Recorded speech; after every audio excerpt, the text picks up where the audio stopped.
Guys, one of the best LEGO days of the year is finally upon us. The reveal of the next modular building. And this one is a doozy. The Natural History Museum is the biggest modular building ever in terms of piece count and will be the longest single modular building in the lineup. Is this the modular we've all been waiting for? Is it an adequate replacement for the assembly square? And how many subtle details did you miss while poring over the photos? Sit back and let's dive into our detailed breakdown of the new LEGO Natural History Museum.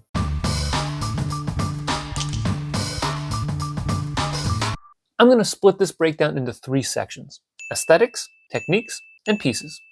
All 3 play a huge role in fan expectations for the modular buildings, and any strong analysis must examine each category.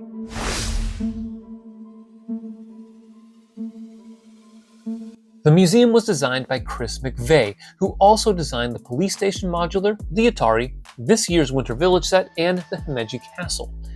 The last one is relevant here because you can see perhaps some similarities in the roofing style. Now, my initial reaction was that this looked like a cross between the haunted house, not this one, the other one, yeah, that one, and the town hall from Back to the Future. Why? For the former, it's the copious amount of olive green bricks. For the latter, it's the 2 tall white columns flanked by symmetrical wings. Indeed, this is the first modular since 2014's Parisian restaurant to prominently feature olive green. Architecturally, there are a number of styles mixed together to form a classic look. The columns obviously harken back to the Greek architecture days and are reminiscent of the columns found in the town hall modular. The dome and other roofing details, like the statues, crenellations, and skylights, take us back in modular time to the more classically designed modulars such as the Cafe Corner, Greengrocer, Town Hall, and more. While the columns are the eye-catching feature in the front, there are a number of subtle details that add character to the set. The wrought iron fence, stone statues, and tan accents add to the haunted house vibe. However, this is offset by the cherry blossom tree on the right-hand side of the building that adds brightness and cheer to the exterior. Plus, the printed plastic banners add an additional splash of color as the reds and oranges pop out from the muted greens and tans of the bricks on the facade. There's also a lot happening on the sidewalk, which at 7 studs wide is an ample size given the footprint of the building and gardens. The cherry blossoms resting on the ground are a nice touch. The mailbox and bench add some friendly details, although neither is particularly stellar as a mini build. The best part about this area are the birds, which are busy chomping down on a cookie, perhaps dropped by the infamous cookie smuggler from the detective's office modular. The interior aesthetic is incredible. You have dark tan baseboards with tan trim, which work well with the olive green walls. But the details here are fantastic. There's the tan and medium nougat tiling motif throughout the ground floor, but note the white square outline in the entrance. I know many fans might find the tiling to be a bit tedious, but a bunch of 1x2 tiles is a lot easier to place than the 1x1 tile patterns in the Cafe Corner and Parisian restaurant sidewalks. Of course, the standout feature here is the Brachiosaurus skeleton. I'll unpack the building technique in just a bit, but note that its height is impressive, so much so that its head pops above the second level floor. Also on the first floor is a small gift shop table by the entrance, some pottery, perhaps a sculpture of sorts, artwork, an ammonite, a prehistoric egg, a saber-toothed tiger, and some petrified poop. Enclosed in the back are a science lab with a microscope and a much-needed bathroom. The second level flooring is not nearly as detailed, understandably so, but that doesn't mean there's not much to see here. There's a huge space theme running throughout this level, including a solar system, a rocket, some artwork depicting what I think is some space travel, and a tribute to LEGO's historical-based themes, which I love to see. You've got pirates, forestmen, and castle, each of which has a micro-scale set model. Indeed, we see yet another mini version of the original yellow castle, similar to that found in the Lion Knight's castle. I gotta say, this tribute is such a fun part of this set. There's a small curator's office at the very top, which demonstrates the early to mid 20th century feel of the set, as, just like in the police station, the curator uses a typewriter. All told, this set strikes me as one of the most aesthetically pleasing modulars, both interior and exterior, to date.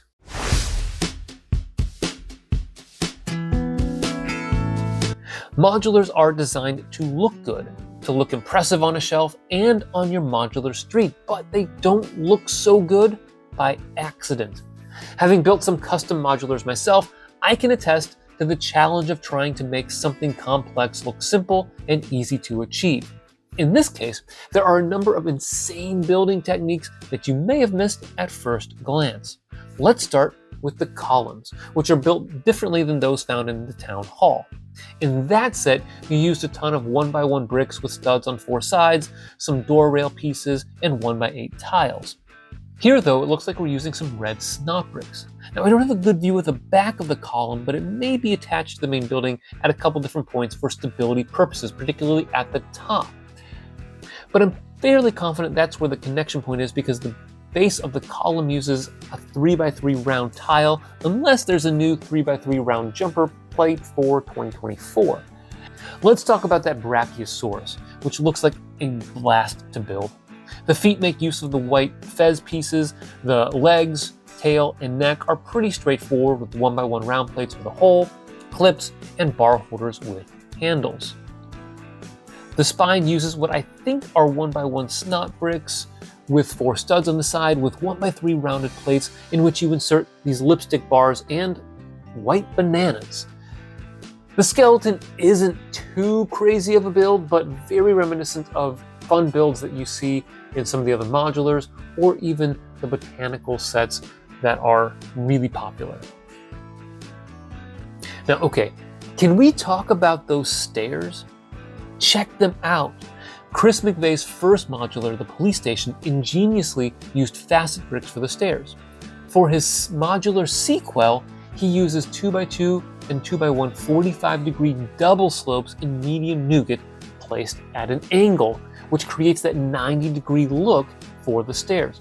The rails use bar holders with clips attached to 1x2 modified plates with arms. I tell you what, the stair design in modular buildings has come a long way since the prefab stairs used in many of the earlier modular buildings. I'd be remiss to discuss building techniques and not mention the windows. Windows are often a highlight of the building process, and this one is no exception. At first glance, there doesn't appear to be too much going on here, but there are some subtle details worth mentioning. First, the borders of the windows are constructed using candle pieces in tan, using the 1x1 round tile with pin holder in that color and capping it with what looks like a 1x1 round plate with a hole. But the added touch is that these windows are offset by half a stud. This is a relatively common technique, but the combination of the borders and the half stud offset are fantastic. Another great building technique is used on the roof to get the skylights. Now, the town hall used garage panels to get an arched skylight. The brick bank used hinges and windows to a similar effect, but this one uses the newer 3x3 rounded windows and the normal 1x2x2 flat front windows in black, rotated on their side to achieve a curved look with perhaps a stronger connection point. This kind of reminds me of the little garden on top of the pizzeria from last year's jazz club. Now, the roof also prominently features a dome that effectively uses angled and bow slopes flipped on their side. All told, these techniques provide a proper and stately look to the museum. It's the subtleties that make sets great, and the museum has plenty of these. Using the harpoon piece for the wrought iron fence, a curved bar for the swoosh of the rocket, or even the vine pieces for the roof detailing are details that are not always noticed in the images, but add satisfaction to the build. Perhaps the best example of this is the use of the 1x2 door rails in tan along the front facade. Note the 1x2 dark tan tiles that represent bricks. Using the door rail keeps that texture consistent throughout that section of the wall. Then notice how the tan stripe uses the door rail pieces by the windows, which blend in very well yet still provide a hint of depth. That is next level thinking and makes LEGO Icons one of my favorite themes overall. A final technique that I want to highlight is the solar system mini build on the second level. It uses a modified 2x2 plate with an octagonal bar frame at its base, then uses a 4x4 wheel-like piece to attach the planets via clips. This looks like a fun build and is definitely modular worthy.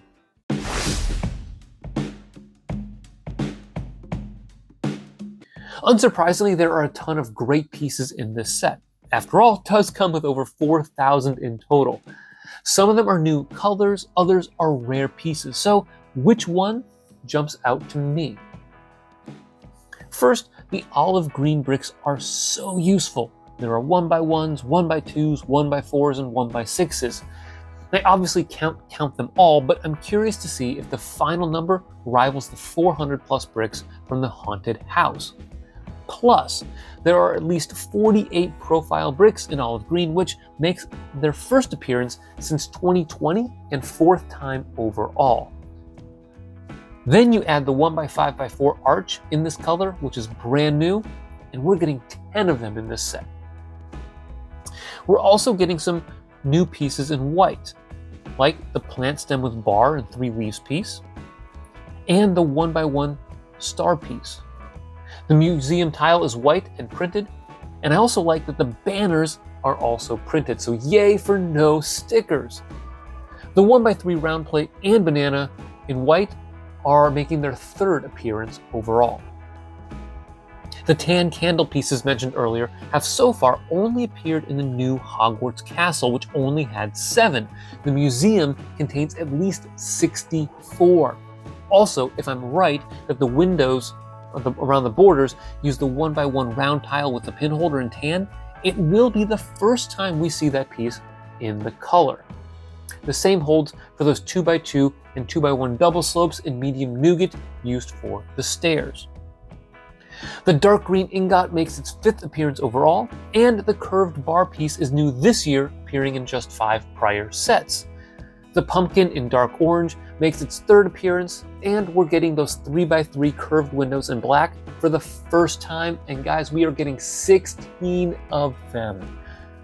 I'm also very happy to get a bunch of windows in dark brown, and I know it's not a new color, but we're getting 30 in this set, which happens to be twice the next highest total, and that was in a Bricklink Designer Program set.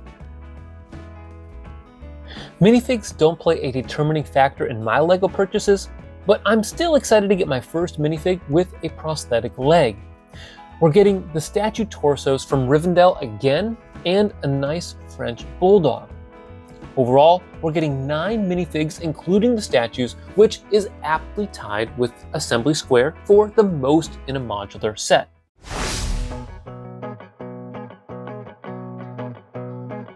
What are we to make of this new modular? I have 3 key takeaways. First, it's replacing the Assembly Square, which is finally retiring after 6 years. The 48 wide footprint and 9 minifigs provide for some nice symmetry, but there's something else that should be mentioned. Unlike the Assembly Square and its 3 unique buildings, this is one long modular. It will dwarf any LEGO design modular in your city. This is one of the few recent modulars, by the way, that is just one coherent building. The last one was the corner garage, and the last straight modular like this was the downtown diner. Second, I contend that this is the modular building that the town hall should have been. That one was designed to be dominant, imposing in its grandeur, and notable for its classiness. But its proportions were out of whack, and the execution was a bit lacking, in my opinion. The museum fixes those problems by expanding it to 48 studs, increasing the height of the columns, and giving us a stately presence. This is the set I'll be placing at the center of our modular city, New Chagrin. Finally, this is a day one purchase for me and has the potential to be a top tier modular. I love the modular buildings, but some of the recent additions have been a little bit middling. They're still great LEGO sets, mind you, but this set really intrigues me. However, it's not without its flaws. I'm not 100% sold on the color combination, which is pretty dark. The image of the three most recent modulars show that they all three have a dark color as a focal point, and I'm definitely going to be spreading them out throughout my modular city. Now, what other color might make sense? I'm not sure, maybe reddish brown. I'll have to play around with it a little bit to see how that would look. But I also know I'm not going to regret buying this set one bit. And that, folks, is our detailed breakdown of the new Modular Natural History Museum. If you enjoyed it, why not like the video and subscribe for more modular content? Before you go, check out some of our other modular related videos. Thanks for watching, and always remember to keep building together.